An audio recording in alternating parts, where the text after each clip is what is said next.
오늘 말씀 같이 보겠습니다. 요한복음 11장 17절부터 32절까지 말씀인데요. 말씀 길지만 그래도 한번 쭉 읽고 세 가지만 본문에서 같이 좀 나누도록 하겠습니다. 요한복음 11장 17절부터 32절까지 함께 같이 교독하겠습니다. 17절 제가 먼저 읽겠습니다. 예수께서 와서 보시니 나사로가 무덤에 있은지 이미 나흘이라. 베다니는 예루살렘에서 가깝기가 한 오리쯤 되매 많은 유대인이 마르다와 마리아에게 그 오라비의 일로 위문하러 왔더니 마르다는 예수께서 오신다는 말을 듣고 곧 나가 맞이하되 마리아는 집에 앉았더라. 마르다가 예수께 여짜오되 주께서 여기 계셨더라면 내 오라버니가 죽지 아니하였겠나이다. 그러나 나는 이제라도 주께서 무엇이든지 하나님께 구하시는 것을 하나님이 주실 줄 아나이다. 예수께서 이르시되 내 오라비가 다시 살아나리라. 마르다가 이르되 마지막 날 부활 때에는 다시 살아날 줄 내가 아나이다.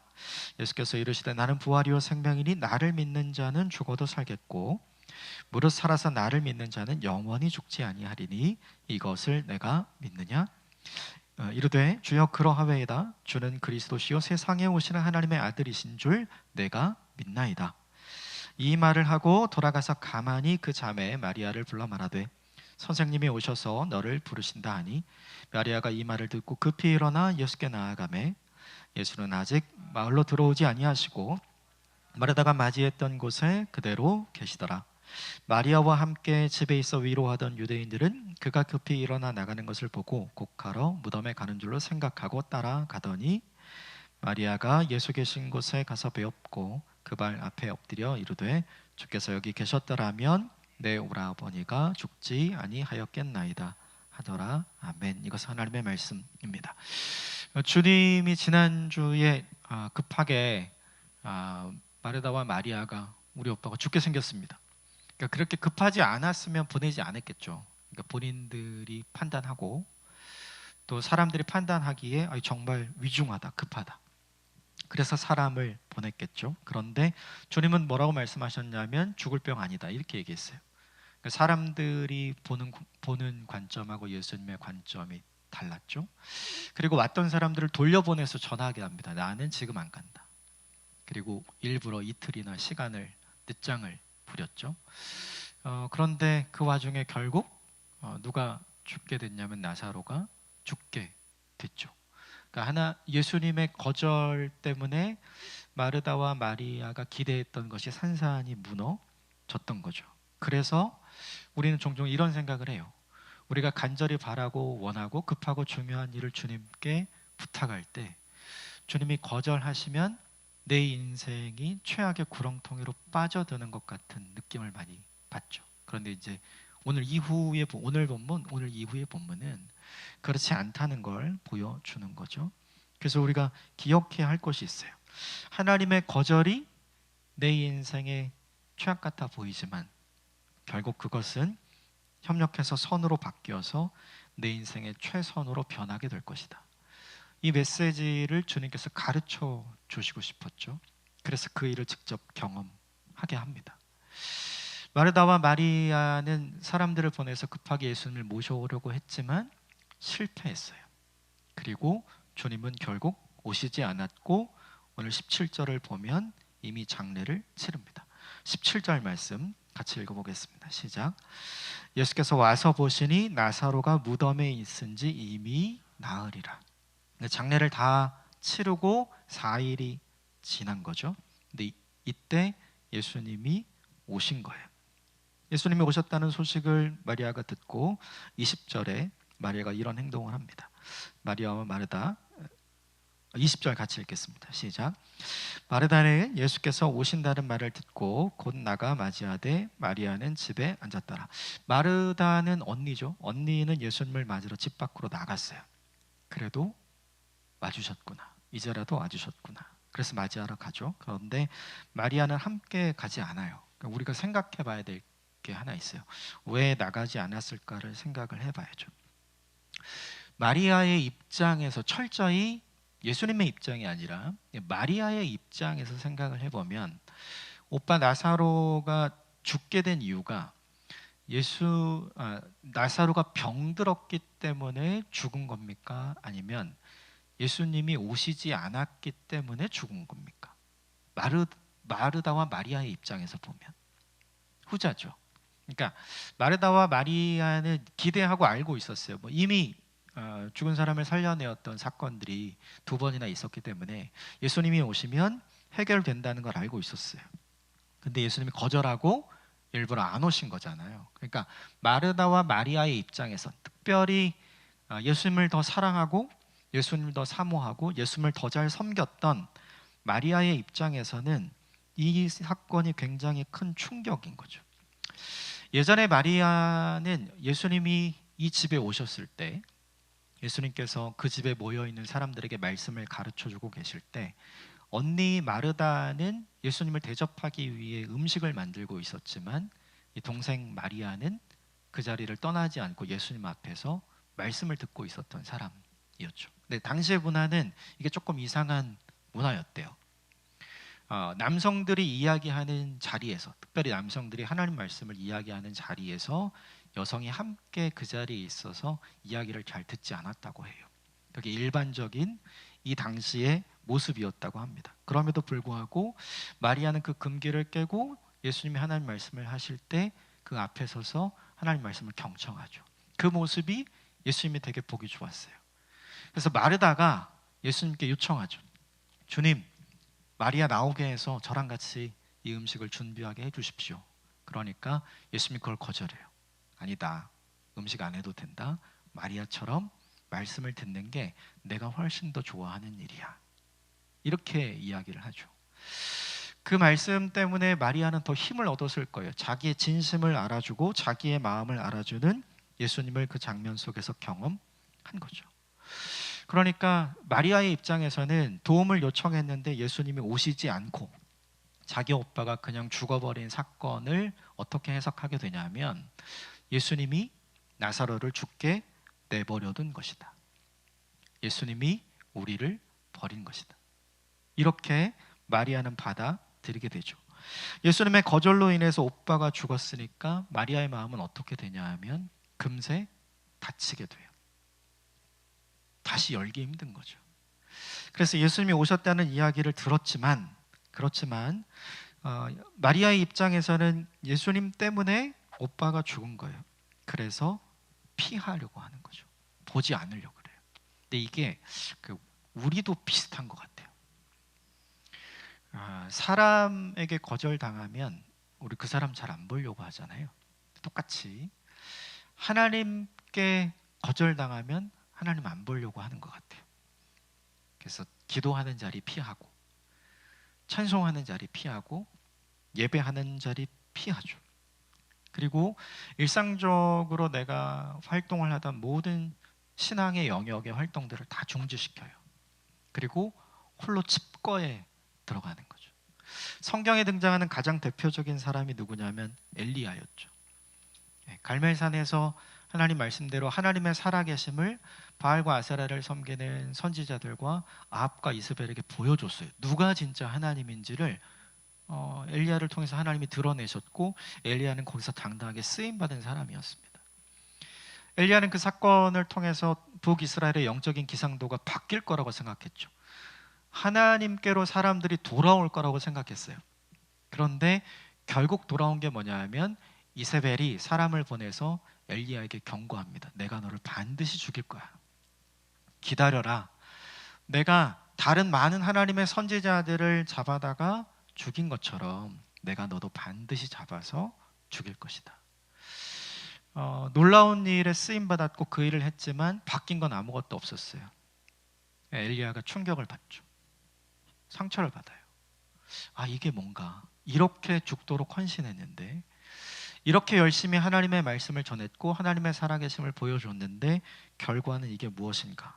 그리고 엘리야가 한 일은 하나님의 낯을 피해서 광야로 갑니다.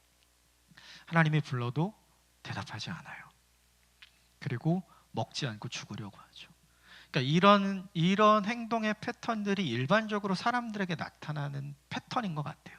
그런데 성경에는 꼭 그런 사람만 나오는 것 같지는 않아요. 예수님의 어머니였던 마리아가 갈릴리 가나의 혼인잔치에서 포도주가 떨어졌으니 도와달라고 하는 요청을 하죠. 근데 예수님이 어떻게 하죠? 거절합니다. 같이 한번 따라해 주십시오. 주님이 거절하셨습니다. 그런데 마리아는 섭섭해하지 않아요. 그것 때문에 삐지지 않습니다. 그리고 예수님을 피하지 않아요. 오히려 하인들을 불러서 예수님이 뭐든지 이야기할 거야. 그냥 있지 않을 거야. 이 포도주가 떨어진 사건을 그냥 두고 내버려 두지 않을 거야. 뭘 얘기할 거니까 그대로 해야 한다. 이렇게 하인들에게 신신당부를 하게 되죠. 어머니 마리아는 아들에게 거절당했어요. 그럼에도 불구하고 아들에게 섭섭해하지 않고 아들을 피하지 않아요. 오히려 믿음의 일보를 내딛죠. 내가 직접 나아가진 않지만 다른 사람이 나아가도록 만드는 거예요. 비슷한 예는 또 있어요. 수로보닉의 여인입니다. 변화산에서 시돈 지역에 살고 있는 이 수로보닉의 여인의 딸이 아팠죠. 이 딸을 고치기 위해서 예수님께 찾아갑니다. 예수님께 찾아가니까 예수님이 굉장히 차별적인 이야기를 하시죠. 나는 유대인이고 너는 이방인이야. 나는 유대인을 위해서 보내심을 받았지 나는 너 이방인을 위해서 보내심을 받지 않았다. 난 너와 상관없어. 이렇게 이 여인의 간청을 거절하죠. 그런데 이 여인이 그 거절에 상처받지 않아요. 오히려 더 주님 앞에 가까이 가서 주님의 발 앞에 엎드립니다. 그리고 이렇게 이야기해요. 집에서 키우는 강아지도 주인의 상에서 떨어지는 음식물 그 작은 부스러기를 먹고 삽니다.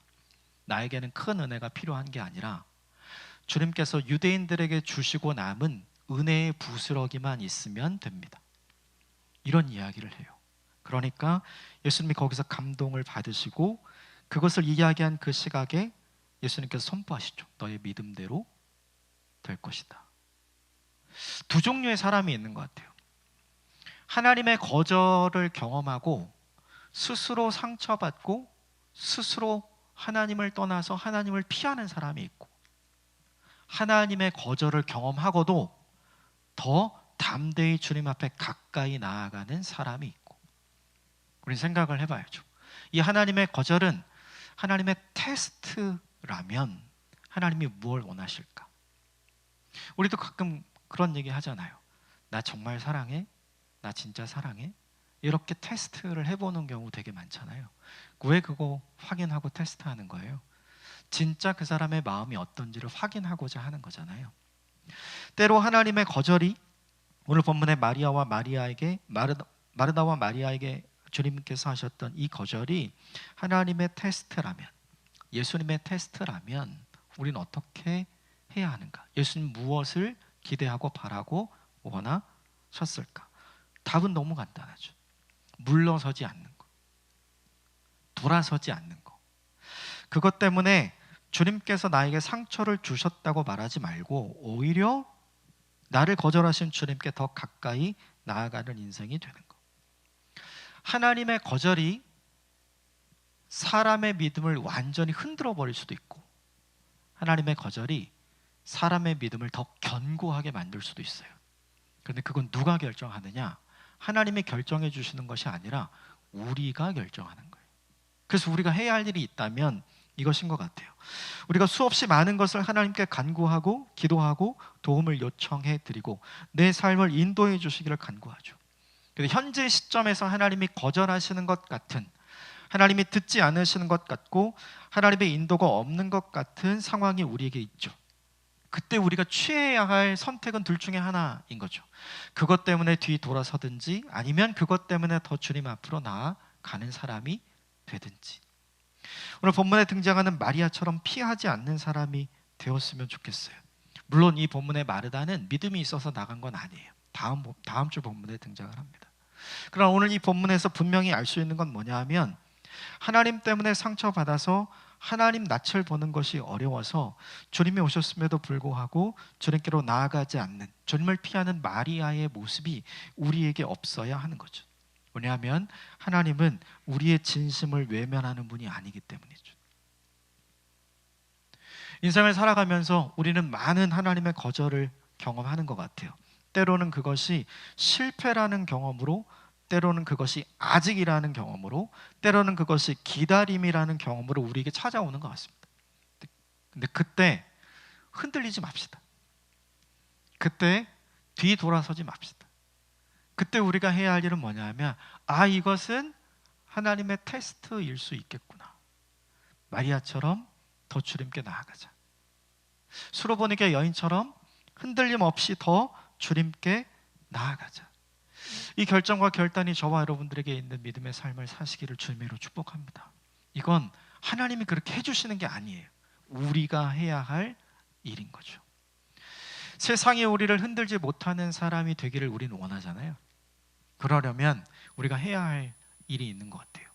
주님이 우리를 흔드는 것 같을 때 먼저 흔들리지 않는 사람이 되기로 결정하는 겁니다. 이번 한 주간 이 다짐이 저와 여러분에게 있었으면 좋겠어요. 삶의 자리가 우리를 흔들지라도 흔들리지 않고 주님께로 더 가까이 나아가는 저와 여러분이 되었으면 좋겠습니다. 결국 마르다와 예수님이 만나요. 그리고 대화를 합니다. 21절 22절 같이 읽겠습니다. 함께 읽읍시다. 시작.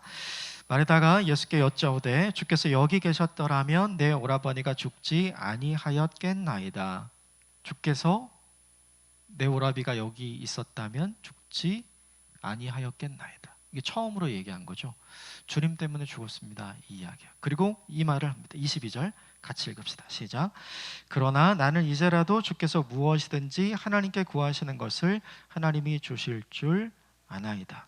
예수님, 당신이 오시지 않아서 이미 죽었습니다.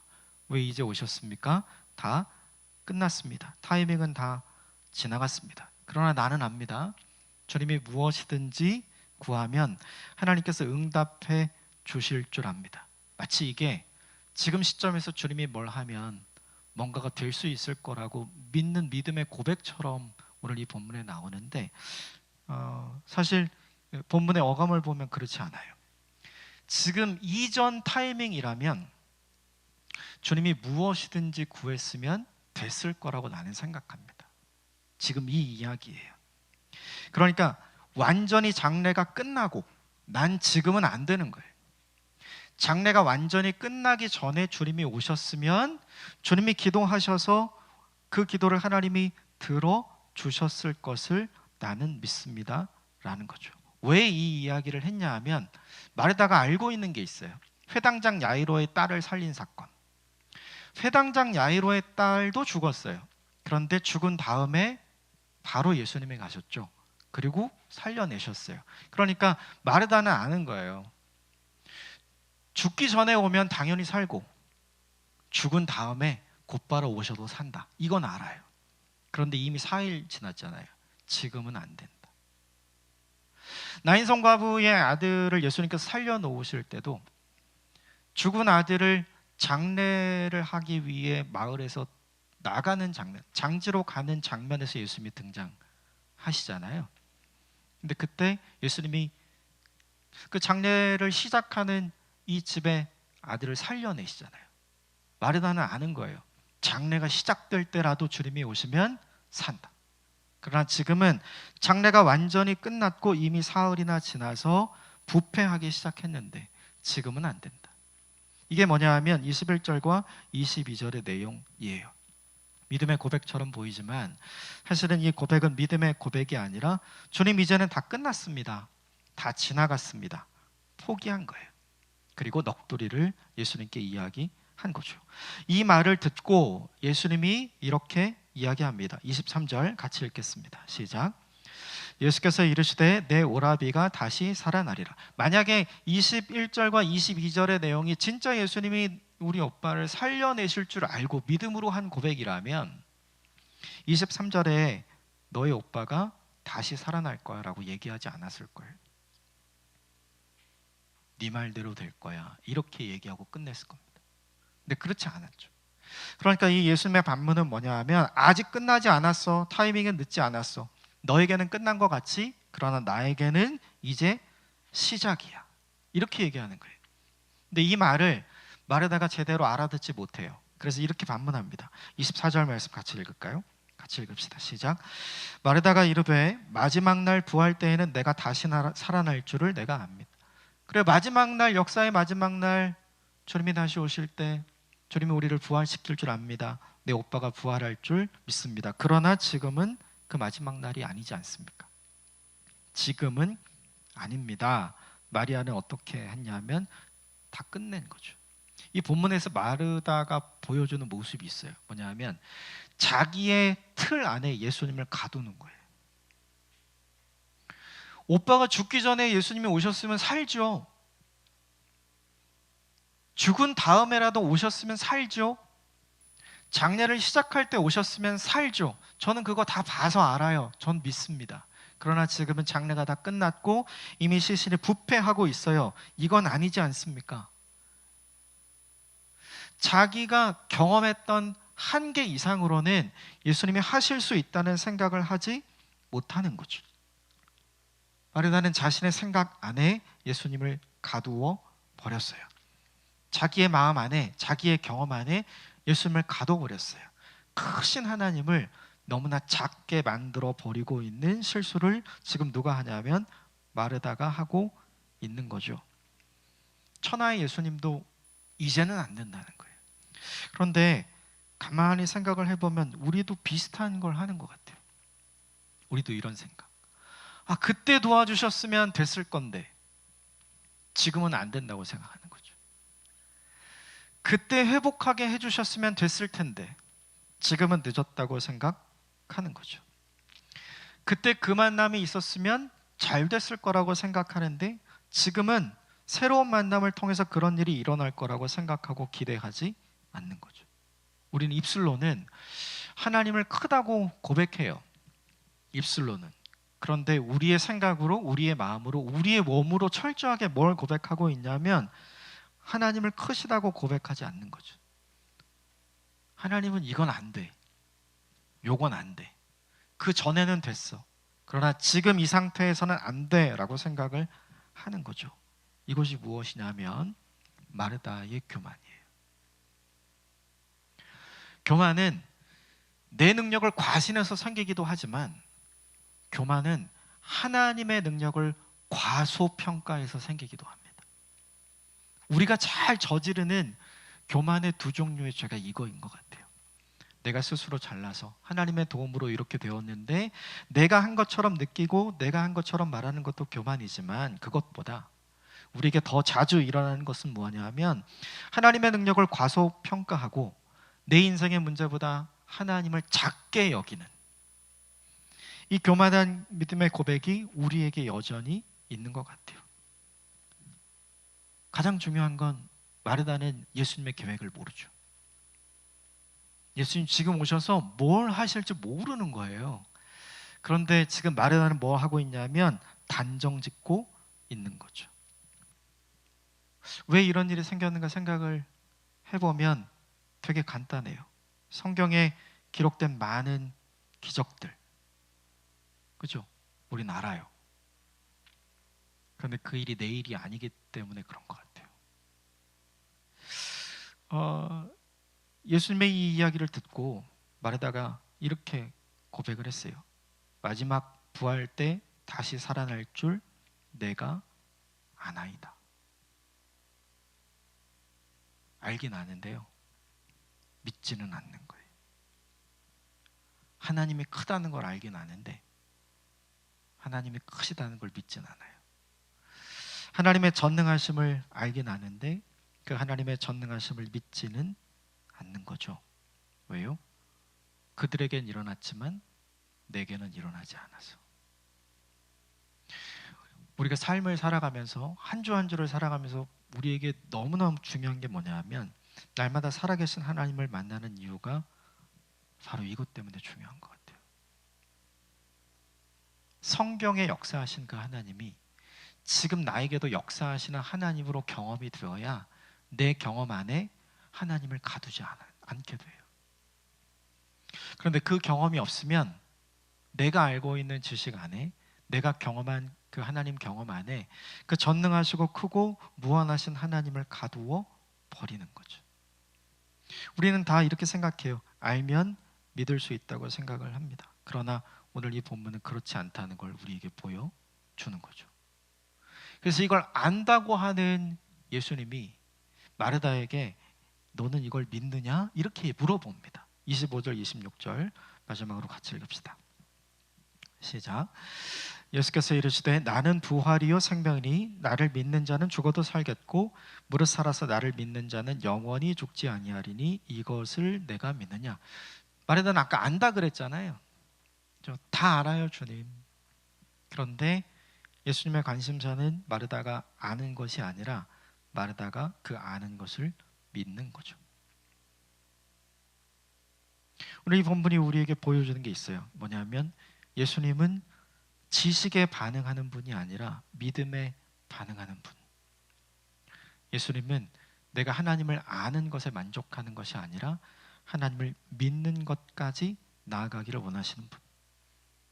그래서 예수님은 우리가 가진 지성에 반응하시는 분이 아니라 우리가 가진 영성에 반응하시는 분이라는 거죠. 신약 성경의 대부분의 기적은 예수님을 알기 때문에 생겨난 것이 아니라 예수님을 아는 그 사람들이 예수님을 믿었기 때문에 일어난 거죠. 오늘 우리가 돌아봐야 할 것은 바로 이 지점인 것 같아요. 이 사건을 통해서 예수님은 나사로를 깨우러 왔고 예수님은 제자들을 깨우러 오기도 했지만 오늘 이 본문에 예수님은 마르다와 마리아를 깨우러 오신 거죠. 지성의 영역에 머물러 있는 믿음의 수준을 가진 마르다와 마리아를 영성의 영역의 믿음을 가진 사람으로 성장하고 성숙시키기 위해서 지금 이 일을 하신 거예요. 좀 더 생각을 해보면 지성이 충만하면 계산이 딱 나와요. 아까 말씀드린 거예요. 죽기 전에 왔으면 됐지. 죽은 직후에 왔어도 됐지. 장례를 시작할 때 왔어도 됐지. 이미 그런 일은 하셨으니까요. 그러니까 알고 있으면 어떻게 하면 뭐가 된다는 걸 다 아는 거죠. 그런데 지성이 닿지 않는 영역이 있는 거예요. 아직 경험해 보지 않은 거. 이제 장례는 다 끝났고 4일이 지나서 부패하기 시작했어요. 그러니까 지성의 영역에 있는 마르다의 입장에서는 이제는 예수님이 하실 수 있는 게 아무것도 없다 판단을 내리는 거죠. 그런데 이 지성의 영역에서 머물러 있지 않고 영성의 영역으로 성장하고 성숙하게 되면 뭐가 나오는가? 현실을 보고 계산이 나오는 게 아니라 현실을 보고 기대가 나오고 감사가 나오게 돼요. 예수님 말씀하신 것처럼 분명히 전해줬어요. 이것은 죽을 병이 아니라 하나님의 영광을 위한 것이다.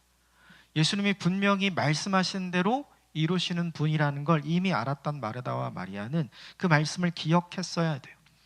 하나님의 영광을 위해서 주님께서 아직 하실 일이 있구나. 늦게 오신 것은 내가 알지 못하는 하나님의 놀라운 일을 하시기 위해서 늦게 오신 거구나. 병든 사람을 고쳐내는 것보다 죽은 자를 고쳐내는 것이 더 놀라운 기적이지만 죽은 자를 고쳐내는 것보다 이미 부패하기 시작한 자를 살려내는 것이 더 큰 기적이구나. 영성의 수준까지 영성에 이르는 믿음을 가져야 이 기대가 나오고 이 감사가 나오게 되는 거죠. 우리에게 이 본문을 통해 하나님께서 원하시는 게 있다면 바로 이것인 것 같아요. 지식 없는 믿음은 둘 중에 하나가 됩니다. 맹신이거나 광신이 돼요. 그래서 지식 있는 믿음을 갖는 건 굉장히 중요한 거예요. 그런데 지식의 수준의 믿음이 머무르게 되면 딱 그 사람이 가진 지성과 경험의 수준의 믿음이 머무르게 되면 그것은 더 이상 믿음이 아니라 상식이 됩니다. 부패한 시스는 살아날 수 없다. 이게 상식이잖아요. 그런데 오늘 예수님은 그 상식을 깨고자 하는 거예요. 그래서 우리에게 필요한 게 뭐고 우리에게 원하시는 것이 무엇이냐면 내가 가진 지식과 경험을 초월한 믿음을 주님이 갖기 원하는 거죠. 지성을 초월한 영성에 이르는 믿음. 바른 믿음이 바로 그것이죠. 예수님이 우리에게 원하시는 믿음은 지성이 없는 영성이 아니에요. 지식 없는 믿음 아닙니다. 지식 있는 믿음이에요. 그런데 지식 있는 믿음에서 멈추어 있었으면 하는 것이 아니라 지성을 뛰어넘는 믿음을 갖기 원하시는 거죠. 그런데 이게 언제 드러나느냐? 내게 가장 중요한 문제에서 드러나요. 마르다와 마리아에게는 오빠가 제일 중요했잖아요. 그 문제에서 내가 경험과 내가 가진 지식을 뛰어넘는 믿음을 내가 가질 수 있느냐 없느냐가 드러나게 되는 거죠. 이게 삶을 살아가면서 우리에게도 동일하게 나타나는 것 같아요. 사람들마다 전부 다 다르지만 돈이 중요한 사람 있어요. 그러면 그가 가진 지성을 뛰어넘는 영성에 이르는 믿음은 언제 나타나냐면 그의 인생에 돈 문제가 생겼을 때 나타나는 거예요. 사람이 중요하고 관계가 중요한 사람이 있죠. 그 사람이 영성에 이르는 믿음은 언제 드러나냐면 그 사람과 그 사람이 중요하게 여기는 관계의 문제가 생겼을 때 드러나요. 자리가 중요하고 힘이 중요하고 위치가 중요한 사람도 있죠. 그 사람은 영성에 이르는 믿음이 언제 드러나냐면 그 자리의 문제로, 그 힘의 문제로, 그 위치의 문제로 일이 드러나게 되는 거죠. 결국 우리 인생을 살아가면서 우리가 경험하는 나에게 제일 중요한 문제를 통해서 하나님이 우리를 테스트하는 거예요. 뭘 테스트하냐면 내가 가진 믿음이 지성에 머물러 있는 믿음인가, 아니면 지성을 뛰어넘어 영성에 이르는 믿음이 되는가. 하나님은 그 사건을 통해서, 오늘 이 본문의 사건을 통해서 마르다와 마리아의 믿음을 성장시키고 성숙시키길 원하는 거죠. 그래서 하나님의 테스트인 것 같아요. 우리 인생을 이 관점으로 적용하는 것이 우리에게 필요합니다. 살아가면서 원망할 일 많고, 살아가면서 불평할 일 많고, 살아가면서 하나님이 이루어 주시지 않고 거절하셔서 어려움 당하는 일 너무 많은 것 같아요. 그런데 그 일 때문에 스스로 하나님 앞에 돌아서는 사람이 되지 말고, 스스로 내가 경험한 그 믿음의 경험 이상의 것을 하나님이 내게 해주실 수 있는 분이라는 걸 오히려 믿고 더 주님 앞으로 나아가는 믿음의 성장과 성숙이 일어나는 계기로 삼는 사람이 되어야 하는 거죠. 이것이 우리에게 필요한 성장이고 성숙인 거예요. 그 시간은 당하면 원망스럽고 싫을 수 있어요. 그런데 지나면 감사하게 될 거예요. 오늘 이 본문에는 마르다와 마리아의 감사는 나오지 않지만 다음 본문에는 마르다와 마리아의 감사가 나와요. 똑같은 시간이고 똑같은 사건인데 누가 변했냐면 마르다와 마리아가 바뀐 거죠. 정리하면 지성이 충만한 계산 잘하는 상식적인 사람이 되지 말라는 거죠.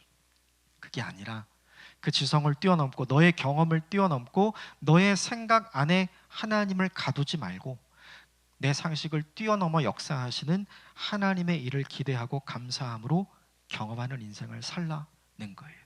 오늘 이 본문이 우리에게 보여주는 모습이 바로 이것이죠. 마르다와 마리아는 사실은 존경받을 만한 믿음의 사람들입니다. 그러나 그의 인생의 가장 중요한 일 때문에 그들의 믿음이 더 발돋움하고 성장하고 성숙해야 될 믿음이라는 게 드러나는 사건이 오늘 본문의 사건이죠. 우리에게도 그런 일이 있는 것 같아요. 때로 하나님의 거절은 하나님의 테스트가 돼요. 흔들리지 맙시다. 더 주님께 가까이 나아가서 오히려 나를 테스트하시는 그 하나님의 테스트를 당당히 통과하는 하나님의 사람이 되십시다. 하나님의 기적이 우리 인생 가운데 일어나지 않는 까닭은 우리가 몰라서 일어나지 않는 것이 아니라 우리가 알지만 믿지 않아서 일어나지 않는 거죠. 그러므로 그 전능하신 하나님의 능력을 내 경험과 내 생각의 수준 안에서 제한하지 맙시다. 하나님이 자유롭게 역사하실 수 있도록 내 생각과 내 마음의 문을 열어 두십시다. 그리고 무엇보다 지금의 내 믿음에 만족하지 말고 지성이 충만한 믿음의 사람이 아니라 영성이 충만한 믿음의 사람으로 발돋움하기 원하시는 하나님의 마음을 알아서 내 삶의 가장 중요한 문제를 통해 드러나는 나의 믿음의 수준을 인지하고 그곳으로부터 멈추지 말고 거기서 더 발돋움하는 저와 여러분이 되시기를 주님의 이름으로 축복합니다. 함께 기도하겠습니다. 한 가지만 위해서 같이 기도하면 좋겠습니다. 다 압니다. 하나님이 이런 일도 하시고 이런 일도 하시고 이런 일도 하시고 저런 일도 하실 수 있는 분이라는 걸 다 압니다. 그러나 지금은 아니라는 마르다의 고백이 어쩌면 우리가 날마다 하나님 앞에 고백하고 있는 하나님을 대하는 방식인지 모르겠습니다. 하나님,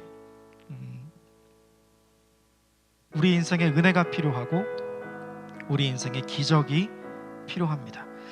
이 일을 위해 우리에게 필요한 가장 중요한 것은 하나님을 내 경험의 테두리 안에 가두지 않는 것, 하나님을 내 생각의 테두리 안에 가두지 않는 것, 그것입니다. 하나님의 전능하심을 바라고 무엇이든지 가능하신 그 하나님의 역사하심을 바라고 내 마음을 열고 내 생각을 열고 하나님께서 자유롭게 역사하실 수 있도록 그 하나님께 내 마음과 생각을 내어드리는 이번 한 주를 살게 하여 주십시오. 하나님, 내가 알고 있고 내가 경험한 지성에 머무는 믿음을 가진 사람이 아니라 그것을 뛰어넘어 역사하실 수 있는 하나님을 기대하고 바라는 믿음의 사람으로 이번 한 주를 살게 하여 주시옵소서.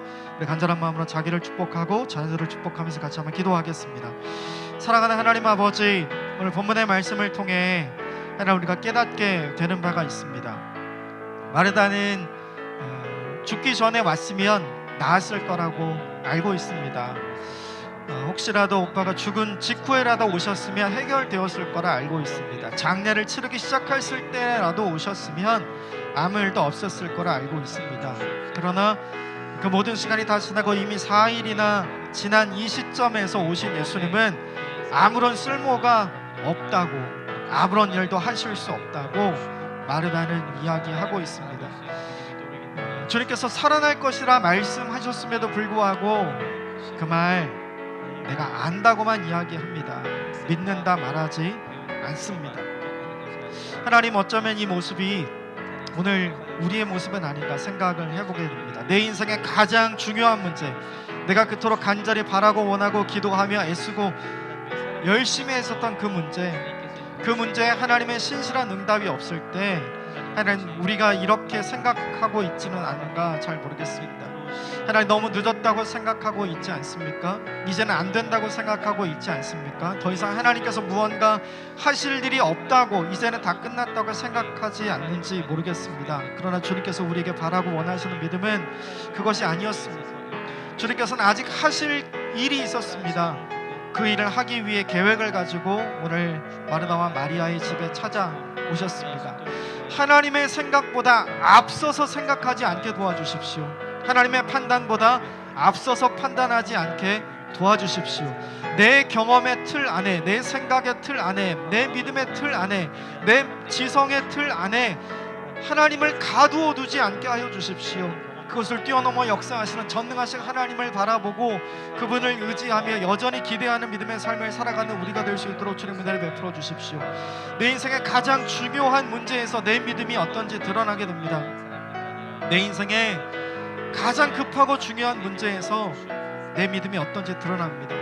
하나님, 이번 한 주를 살아가면서 내 믿음의 수준을 확인하게 하여 주실 때 오히려 그것 때문에 내 믿음의 영적인 발돋움을 할 수 있는 기회를 주신 것에 감사하고 하나님, 영성에 이르는 그 믿음으로 주님 앞에 나아가 하나님께서 행하실 일을 기대하고 고대하며 그것을 경험하는 인생을 살아갈 수 있도록 주님 은혜를 베풀어 주십시오.